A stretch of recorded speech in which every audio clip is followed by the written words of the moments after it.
The champagne had gone flat in Marcus Hartwell's glass, untouched for the past hour as he stared through the floor-to-ceiling windows of his penthouse suite. 42 floors below, the city pulsed with life, people rushing home to families, lovers meeting for dinner, children laughing in the park. He saw none of it. All he could see was the ghost of a woman who had walked out of his life 5 years ago, taking with her the only thing his billions couldn't buy back, a second chance at the life they'd dreamed of together. The invitation to his business partner's daughter's wedding sat on the marble counter, gold embossed and accusatory. Another celebration of love he'd attend alone, smiling that practiced smile that never reached his eyes, while inside he remained that same broken man who'd chosen a merger over his marriage, a deal over his devotion, success over the soul of the woman who'd believed in him when he had nothing but dreams.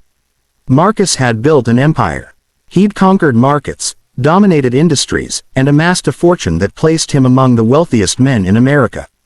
But every night, he returned to this cathedral of luxury and felt the echoes of his own footsteps mocking him, reminding him that all the square footage in the world couldn't fill the emptiness where Sarah used to be. The wedding was in the Hamptons, naturally. Marcus drove himself in the Aston Martin, waving off his driver because he needed something to do with his hands, some illusion of control.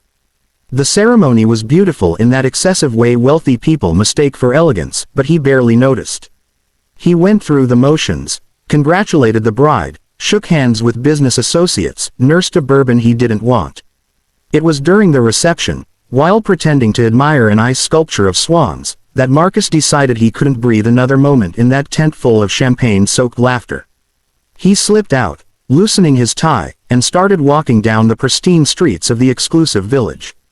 That's when he saw her. She was standing behind the counter of a small flower shop tucked between a boutique and an art gallery, arranging white roses with such concentration that she hadn't noticed him frozen on the sidewalk. The late afternoon sun filtered through the window, catching in her auburn hair the exact same way it used to catch in Sarah's. She tilted her head, considering the arrangement, and Marcus felt his heart stop. The resemblance was impossible. The curve of her neck, the delicate way her fingers worked, the slight furrow between her brows when she concentrated, it was like watching Sarah through a window into the past. He must have made a sound, or perhaps he'd been standing there too long, because she looked up. Their eyes met, and Marcus saw her expression shift from polite curiosity to something else. Recognition, confusion, and then a flash of what looked like pain before she schooled her features into a professional smile. "Can I help you?" Her voice was different, softer than Sarah's, with a slight rasp that spoke of too many late nights or too many tears. Marcus couldn't find words. Up close, the resemblance was both more and less striking. She wasn't Sarah. She was younger, maybe 25, with eyes more green than hazel. But something in her carriage, in the way she held herself with quiet dignity despite the simple apron and the modest shop, reminded him so painfully of his ex-wife that he nearly turned and walked away. "Are you looking for flowers?" She prompted gently, and he realized he'd been staring. "Yes," he managed. "Something for, I don't know. What do you recommend?" She studied him with an intensity that made him uncomfortable, as if she could see past the $10,000 suit to the hollowed-out man beneath. "That depends. Are you apologizing or celebrating?" The question was so direct, so unexpected, that Marcus answered honestly. "Neither. I'm attending a wedding of someone I barely know because it's expected of me, and I'm buying flowers because I'm standing in a flower shop and it seems like the thing to do." A small smile touched her lips, not mocking, but understanding. "I appreciate the honesty. Most people pretend their purchases have deep meaning." She selected a simple arrangement of wildflowers, blues and yellows mixed with white. "These are for people who are going through the motions but haven't forgotten how to hope." Marcus found himself smiling genuinely for the first time in weeks. "That's quite a sales pitch." "It's not a pitch, it's an observation." She wrapped the flowers carefully. $22. He pulled out his wallet, then paused. "I'm Marcus. I know who you are, Mr. Hartwell." Her tone was neutral, but something flickered in her eyes. "Your face has been on the cover of Forbes 3 times. Even in our little village, we see magazines. And you are." She hesitated, and in that hesitation, Marcus sensed a story. Emma Morrison. Morrison. Sarah's maiden name had been Morrison. The coincidence struck him like a physical blow, but before he could process it, the shop door chimed and an elderly woman entered, clearly irregular from the way Emma's face brightened. Marcus took his flowers and left, but he couldn't get Emma Morrison out of his head. That night, lying in his hotel room, he did something he hadn't done in years. He searched for answers instead of just writing a check to make problems disappear. He returned to the flower shop the next day, then the next. Each time, he bought flowers he didn't need and engaged Emma in conversations that started about arrangements and blooms but somehow always drifted deeper. She was guarded but not cold, intelligent but not pretentious. She worked 6 days a week at the shop, which she managed but didn't own. She lived in a small apartment above a bakery. She read voraciously and volunteered at a women's shelter on her only day off. Why flowers? Marcus asked on his 4th visit, genuinely curious. Emma was creating an arrangement for a funeral, her hands moving with practiced grace. Because flowers are honest. They're beautiful, they're temporary, and they mark the moments that matter. Birth, death, love, loss, flowers are there for all of it. They don't pretend to last forever, but they make the moment they're in more bearable. That's a sad philosophy. No, she corrected gently. It's a realistic one. Nothing lasts forever, Mr. Hartwell. Not flowers, not empires, not even grief. The key is being present for the beauty while it's here. On his 5th visit, Marcus finally asked the question that had been burning in him since that first day. Morrison isn't a common name. Are you related to Sarah Morrison? Sarah Hartwell, she would have been. Emma's hand stilled over the flowers she'd been arranging. When she looked up, her eyes were filled with a sadness that seemed too deep for someone so young. She was my sister. The world tilted. She died 3 years ago. Cancer. Emma's voice was steady, but Marcus could hear the effort it took. She never remarried. She used to say she'd already had her great love, even if it ended badly. Marcus sat down heavily on the stool near the counter, all the air gone from his lungs. Sarah was dead. Sarah, who used to dance in their tiny apartment kitchen, who believed in him when he had nothing, who he'd promised forever to and then abandoned for a business deal in Singapore that couldn't wait, except it could have. Everything could have waited, but he'd been too ambitious, too certain of his priorities. I didn't know, he whispered. I should have known. Emma watched him with those eyes that were so like her sister's but also entirely her own. Why would you? You divorced her 7 years ago and never looked back. She kept track of you, though. Every Forbes cover, every business section headline. She was proud of you, weirdly enough. Said you'd achieved everything you dreamed of.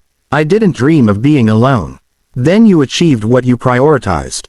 The words could have been harsh, but Emma said them with a strange gentleness, like a doctor delivering a diagnosis. Sarah used to say that we all make choices, and then our choices make us. You chose empire. She chose to let you go because she loved you enough to not be your burden. She was never a burden.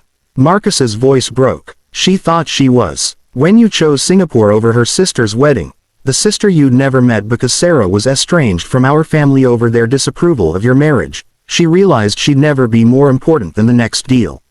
So she freed you to become the man you wanted to be. The truth of it hit Marcus like a freight train. He'd always told himself that Sarah left him, that she was the one who filed papers.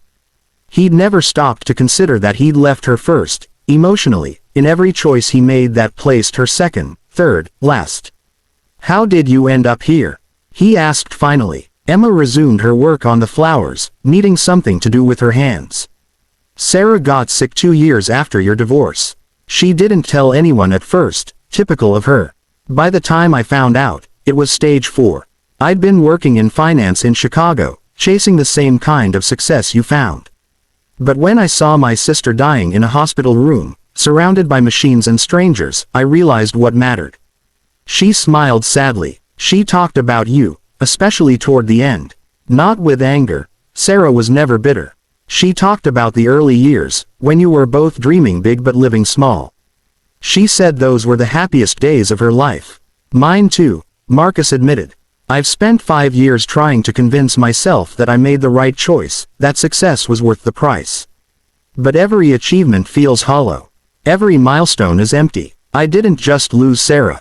I lost the version of myself that was capable of putting someone else first. Emma studied him for a long moment. Is that why you keep coming back here? Because I remind you of her. At first, maybe, Marcus said honestly. But you're not Sarah. You're someone who learned the lesson I'm only now beginning to understand. That life isn't measured in portfolio values or quarterly earnings. It's measured in moments of connection, in sacrifices made for others, in choosing love over ambition. Choosing love doesn't mean abandoning ambition, Emma said. It means keeping your priorities straight. Sarah never wanted you to be poor. She wanted you to be present. Over the following weeks, Marcus found himself returning not to the Hamptons or even to his Manhattan penthouse, but to that small flower shop and the woman who worked there. Emma became his friend, his confessor, his mirror reflecting back the man he'd become and the man he might still be capable of being. He learned that Emma had used every penny of Sarah's small life insurance policy to fund the women's shelter she volunteered at, a place for women escaping domestic violence, many of whom needed not just safety but a second chance at building a life. The shelter was struggling, always 1 month away from closing, surviving on grants and donations that never stretched far enough. Marcus made a decision that would have been unthinkable to his younger, more ruthless self. He established a foundation in Sarah's name, funding it with $50 million initially and committing to match every dollar donated by others. But he didn't just write a check and walk away. He showed up. He met the women living there, heard their stories, painted walls, and fixed leaky faucets. He used his business connections not to close deals but to find jobs for women ready to re-enter the workforce. Emma watched this transformation with cautious optimism, never quite trusting that it would last, but hoping nonetheless. And Marcus, for his first time in years, felt like he was building something that mattered, not an empire of glass and steel, but a legacy of hope and second chances. One evening, 6 months after their first meeting, Emma and Marcus sat on a bench outside the flower shop after closing. The summer air was warm, filled with the scent of roses and possibility. "Sarah would be proud of you," Emma said quietly. "Not for the money you've donated, but for the man you're becoming." "I wish I could tell her I'm sorry." She knew, Emma assured him. "She told me once that loving you was her choice, and she never regretted it, even when it hurt. She said that real love doesn't demand change, it inspires it. She hoped that someday you'd find your way back to the person you were when you believed in more than just winning." Marcus turned to Emma, seeing her clearly for the first time not as a reminder of what he'd lost, but as evidence of what love could create. Sarah's love had shaped her sister into this extraordinary woman who gave everything to strangers and asked nothing for herself. "I can't undo my mistakes," he said. "I can't bring Sarah back or reclaim those lost years.